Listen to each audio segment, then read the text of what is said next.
செந்தில் பாலாஜிக்கிட்டேருந்து மந்திரி சபை போயிடுச்சு. ஆனால் வசூல் பண்ணது போக்குவரத்து, வச்சிருக்கிற பணம், டாஸ்மாக் பணம், இதெல்லாம் 60% தான் ஒரிஜினல், 40% பிளாக்கில் போனது. இதெல்லாம் அதுக்காக தான் அவரை மறுபடியும் இன்சார்ஜாக வைக்கிறது, அவரை பார்த்துக்குங்கன்னு சொல்கிறது. இதுக்கெல்லாம் இந்த இடைப்பட்ட காலத்தில் சுப்ரீம் கோர்ட்டில் பெயில் வாங்கினது அவருக்கு பெயிலுக்காக வாங்கினாங்க. ஒரு பாதி பேமெண்ட் ஆகிருக்கும், மீதி பேமெண்ட் வராமல் இருக்கும். அந்த பேமெண்ட்டெல்லாம் வாங்கிறதுக்காக தான் அவனை மந்திரி சபையிலேயே வச்சுருந்தாங்க. திருட்டு பயல் என்ன, மந்திரி சபையிலேயே திருடர்களை வைத்திருந்தவங்க தானே. அதனால் அவங்க இந்த மண்டலில் ஆள் பிரித்து போடுறான், அதெல்லாம் இதெல்லாம் எதுக்குன்னா இந்த பணத்தை கொண்டு போய் சேர்த்துறாங்க.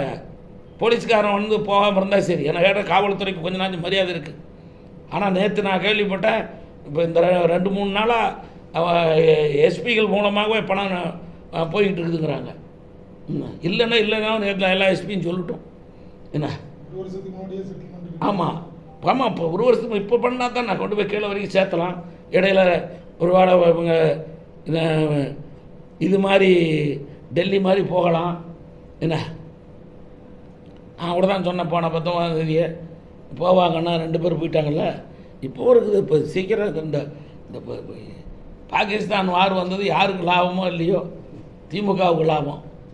இன்னொரு 30-60 நாள் தள்ளி போகும் பல பிரச்சனைகள். இல்லைன்னா ஜூனில் ஆரம்பிச்சிடும் என்ன. இப்போ ஜூனில் ஆரம்பிக்காத, ஆகஸ்ட் செப்டம்பரில் ஆரம்பிக்கும்.